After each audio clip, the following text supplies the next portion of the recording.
Hello बच्चों, कैसे हैं आप सब लोग। बहुत बढ़िया, मजे में एकदम। तो चलिए आज हम सोल्व करने वाले हैं एग्जाम्पल नंबर 1.7। तो सबसे पहले हम क्वेश्चन को समझ लेते हैं। क्वेश्चन में हमें दिया गया है एक यूनिफॉर्म इलेक्ट्रिक फील्ड और उस यूनिफॉर्म इलेक्ट्रिक फील्ड में हम किसी चार्ज पार्टिकल को लाएंगे तो उस पे लगेगा फोर्स, जो कि हमें पता है फोर्स कितना लगेगा, F is equal to q into E के हिसाब से लगेगा। तो जब किसी चार्ज पार्टिकल पे इलेक्ट्रिक फील्ड की वजह से जब फोर्स लगेगा तो उस फोर्स की वजह से वो एक्सेलरेटेड मोशन करेगा और उस एक्सेलरेशन की वजह से कुछ वो डिस्टेंस ट्रैवल करेगा। तो वो डिस्टेंस जो ट्रैवल कर रहा है वो कितने टाइम में उसने उतना डिस्टेंस ट्रैवल किया, वो हमें इस क्वेश्चन में फाइंड करना है। ठीक है, यहाँ पे आपको दो डायग्राम देखने को मिलेंगे। तो दोनों डायग्राम में हमने एक यूनिफॉर्म इलेक्ट्रिक फील्ड रखा हुआ है। ठीक है, इलेक्ट्रिक फील्ड का मैग्नीट्यूड है मान लीजिए कैपिटल ई, और सबसे पहले डायरेक्शन अगर हम देखेंगे तो यहाँ पे पॉजिटिव टू नेगेटिव की तरफ यहाँ पे डायरेक्शन दिया हुआ है, और यहाँ पे पहले हमने रखा है एक इलेक्ट्रॉन को। तो इलेक्ट्रॉन खुद एक नेगेटिव चार्ज पार्टिकल है, तो वो पॉजिटिव चार्ज पार्टिकल की तरफ अट्रैक्ट, मतलब पॉजिटिव डायरेक्शन में अट्रैक्ट होगा, तो नीचे की तरफ वो एक्सेलरेटेड मोशन करेगा वर्टिकली डाउनवर्ड डायरेक्शन में। और दूसरे डायग्राम में हमने इलेक्ट्रिक फील्ड की पोलैरिटी चेंज कर दी है, तो यहाँ पे प्लस की जगह पे माइनस, माइनस की जगह पे प्लस आ जाएगा, और यहाँ पे इलेक्ट्रॉन की जगह पे हमने प्रोटॉन को फ्री फॉल करवाया है। तो प्रोटॉन पे जो फोर्स लगेगा उसके हिसाब से वो वर्टिकली डाउनवर्ड डायरेक्शन में एक्सेलरेटेड मोशन करेगा और यहां से यहां तक का कुछ डिस्टेंस ट्रैवल करेगा, जिसका हमें फाइंड करना है टाइम। क्वेश्चन समझ में आ गया।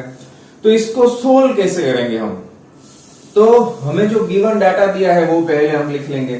तो यहाँ पे हमें डिस्टेंस दिया गया है जो वर्टिकल डिस्टेंस के फॉर्म में है, तो इसको x से रिप्रेजेंट कर लेते। चलिए 1.5 सेंटीमीटर में चलेगा नहीं चलेगा, क्योंकि इलेक्ट्रिक फील्ड का मैग्नीट्यूड न्यूटन पर कूलम में है। तो इसको मैं कन्वर्ट करूंगा मीटर में, तो ये आ जाएगा 1.5 इंटू 10⁻⁻² मीटर। चलिए, और इलेक्ट्रिक फील्ड का मैग्नीट्यूड दिया है तो वेक्टर फॉर्म में रिप्रेजेंट करने की जरूरत नहीं है, 2.0 है तो 2 लिख लेते हैं, 10⁻⁴, 2 इंटू 10⁻⁴ न्यूटन पर कूलम। यहां समझ में आ गया इतना। चलिए, तो सबसे पहले हमें फाइनली टाइम फाइंड करना है ना, time travel by electron question mark, time travel by proton question mark, और लास्ट में हमें इसको कंपेयर करना है, इसका जो एक्सेलरेशन आएगा उसको ग्रेविटेशनल एक्सेलरेशन के साथ। तो इसका मेथड देख लेते हैं। देखो, इलेक्ट्रॉन यहां पे रहेगा तो इस पे फोर्स लगेगा F is equal to q E के हिसाब से स्मॉल इंटू कैपिटल ई, इतना फोर्स लगेगा।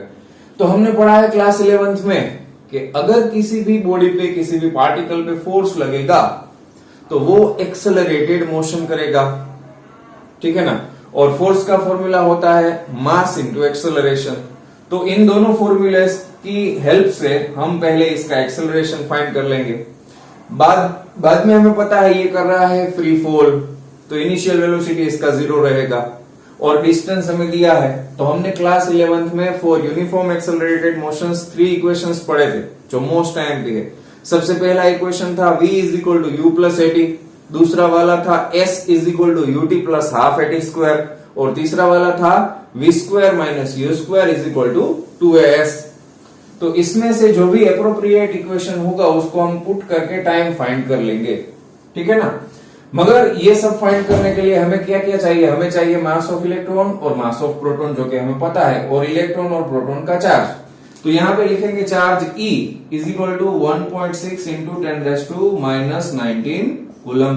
दूसरा है मास ऑफ इलेक्ट्रॉन जो कि होता है 9.11 इंटू 10⁻31 किलोग्राम, और तीसरा होता है मास ऑफ प्रोटॉन जो कि होता है 1.67 इंटू 10⁻27 किलोग्राम।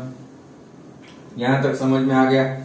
अभी हम इस पे लगाएंगे फोर्स, क्योंकि हमने लगाएंगे, इलेक्ट्रिक फील्ड लगा रहा है, मगर हमें फॉर्मूला पता है। तो फोर्स कितना लगेगा, force is equal to small e into capital e, small e into capital e, और दूसरा फॉर्मूला क्या होता है, हम पहले फाइंड कर रहे हैं इलेक्ट्रॉन के लिए, तो mass of electron into acceleration of electron आ जाएगा। तो यहां से हम फाइंड कर सकते हैं एक्सेलरेशन ऑफ इलेक्ट्रॉन, तो ये आ जाएगा small E capital E divided by mass of electron. तो यहां पे पुट कर देते हैं 1.6 इंटू 10⁻⁹ इंटू इलेक्ट्रिक फील्ड दिया है 2 इंटू 10⁴ और डिवीजन में आएगा मास ऑफ इलेक्ट्रॉन 9.11 इंटू 10⁻31 किलोग्राम। तो चलिए यहां से इसको सोल्व करते हैं एक्सेलरेशन ऑफ इलेक्ट्रॉन। ठीक है, तो एक्सेलरेशन ऑफ इलेक्ट्रॉन को सोल्व करेंगे 16 2 32, तो ये आ जाएगा 3.2 डिवाइडेड बाय 9.11 को ऐसे ही रखेंगे इंटू 10⁻², तो यहां पे देखो -31 है, ऊपर चला जाएगा तो ये हो जाएगा +31, प्लस वाला पहले लिख लेते हैं तो +4, 31 + 4 कितना हो गया 35 माइनस कर देंगे 19, ठीक है ना, 35 कर देंगे, 35 माइनस 19 कर देंगे तो कितना आ जाएगा 19 + 1 20, 20 + 10 मतलब 30 और 15 + 1 मतलब 16 आ जाएगा। ठीक है ना, ये आ जाएगा 10⁻16 और मीटर पर सेकंड स्क्वायर। और इसको कर लेते हैं डिवाइड, चलिए कर लेते हैं।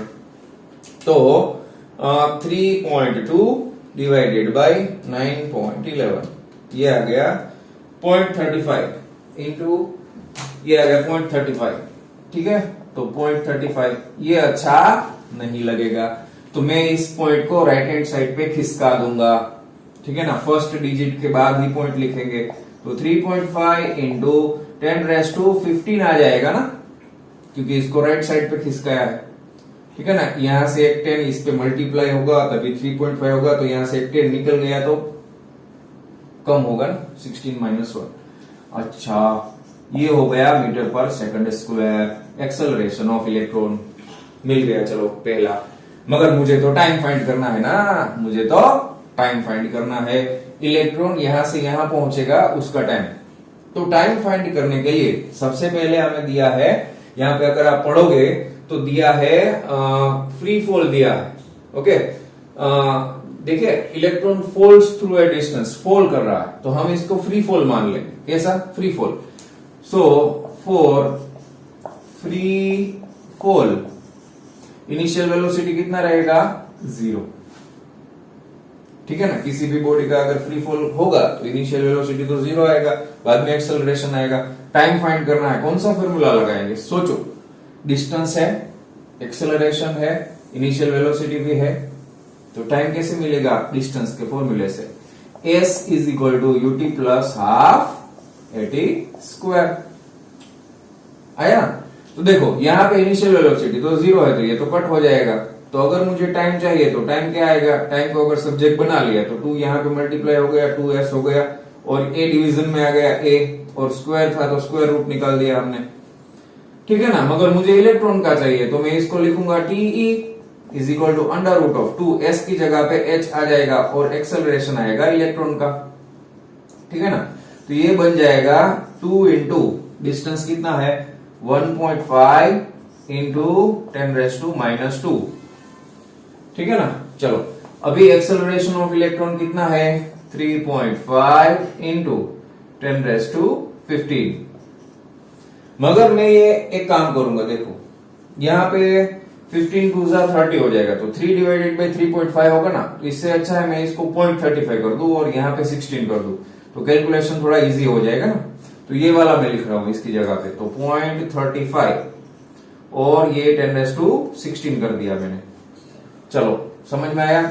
तो यहाँ पे देखेंगे TE = देखो 15 2 30, तो ये 3 डिवाइडेड बाय 0.35, और ये देखो 16 है, ऊपर चला जाएगा तो -16 -2 कितना हो गया -18, तो 18 का स्क्वायर रूट कितना आएगा -9, तो इसको डायरेक्टली बाहर निकाल देता हूं -9। ठीक है ना, तो ये कर देते हैं, चलो calculation. 3 divided by 0.35 equal to this, और इसका आया स्क्वायर रूट इक्वल टू 2.9, कितना आया 2.9, ये हो गया 2.9 इंटू 10⁻⁻9, टाइम है तो सेकंड में आएगा, टाइम ऑफ इलेक्ट्रॉन। ठीक है, यहां तक सबको समझ में आ गया? यही तो फाइंड करना था। अभी इसको हम फाइंड करेंगे प्रोटॉन के लिए और लास्ट आंसर हम बाद में देखेंगे। तो मैं यहां से ही डायरेक्ट चेंज करके करूंगा, तो आप पहले वीडियो पॉज करके इतना लिख लीजिए फटाक से। चलिए, और इसका आंसर मैं यहाँ पे लिख लेता हूं। तो पहला आंसर जो है वो है एक्सेलरेशन ऑफ इलेक्ट्रॉन, जो कि है मेरे पास 3.5 इंटू 10⁻15, ठीक है ना, और यूनिट है मीटर पर सेकंड स्क्वायर। और दूसरा है टाइम ऑफ इलेक्ट्रॉन जो ट्रैवल कर रहा है यहां से यहां तक, वो है 2.9 इंटू 10⁻⁹ सेकंड, ठीक है। तो अभी ये सेम टू सेम कैलकुलेशन हमें किसके लिए करना है? हमें करना है प्रोटॉन के लिए। तो यहाँ पे अभी देखो मैं चेंज कर रहा हूं, इलेक्ट्रॉन की जगह पे प्रोटॉन, इलेक्ट्रॉन की जगह पे प्रोटॉन, यहाँ पे भी प्रोटॉन, यहाँ पे भी प्रोटॉन, तो ये निकल जाएगा। बाकी सब तो सेम है। तो मास ऑफ प्रोटॉन मुझे पता है कितना है, 1.67 इंटू 10⁻27, ठीक है। तो यहाँ पे भी आ जाएगा प्रोटॉन, तो ऊपर तो सेम टू सेम रहेगा, नीचे आएगा 1.67, और यहाँ पे पावर चेंज हो जाएगा पूरा।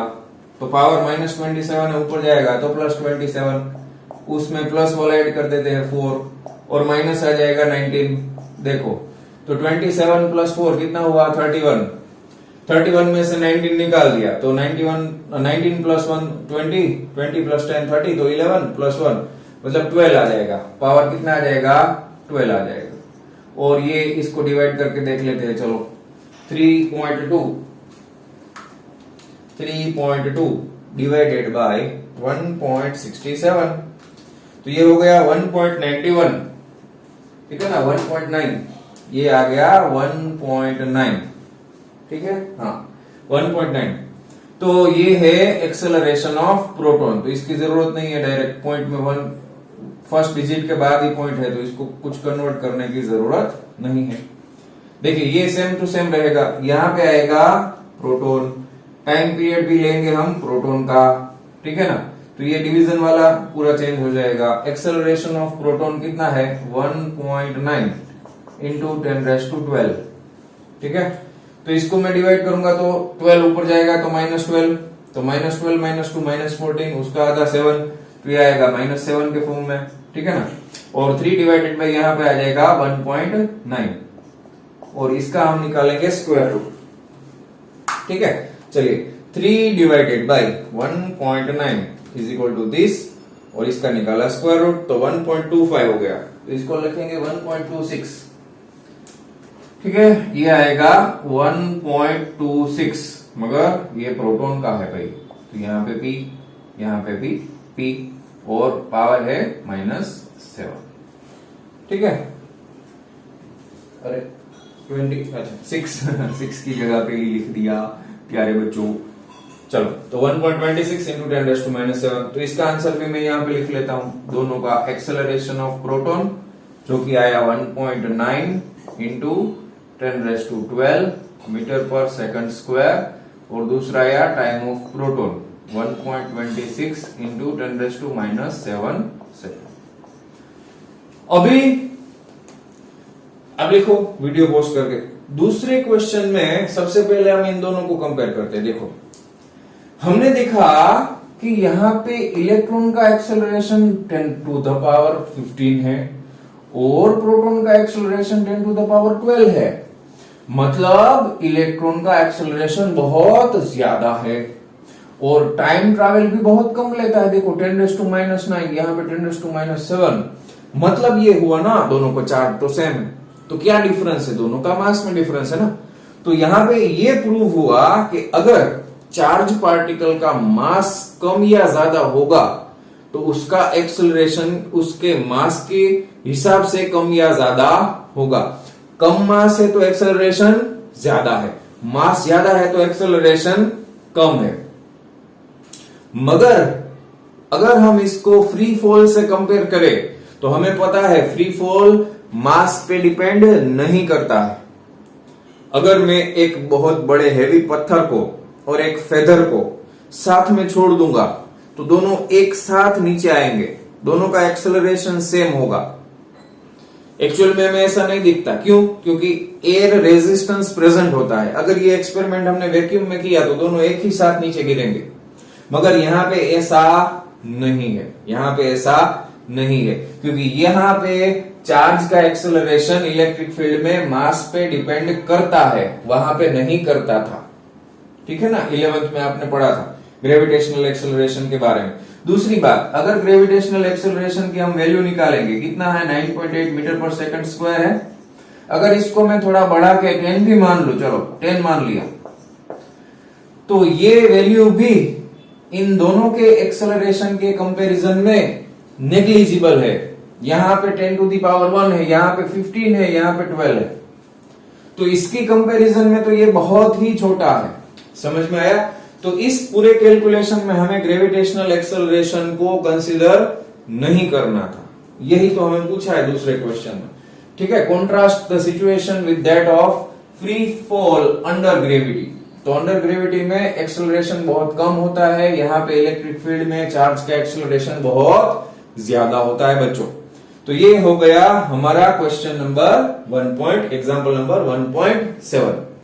तो प्यारे बच्चों, अगर आपको सीखने को मिला है, आपको मजा आया है लेक्चर देखने में, सीखने को मिल रहा है, तो प्लीज वीडियो को थोड़ा लाइक कर दीजिए, चैनल को थोड़ा सब्सक्राइब कर दीजिए और अपने फ्रेंड्स के साथ इस वीडियो को शेयर कर दीजिए, ताकि हमें मोटिवेशन मिलता रहे और हम आपके लिए इस तरह के काफी सारे वीडियो लाते रहे।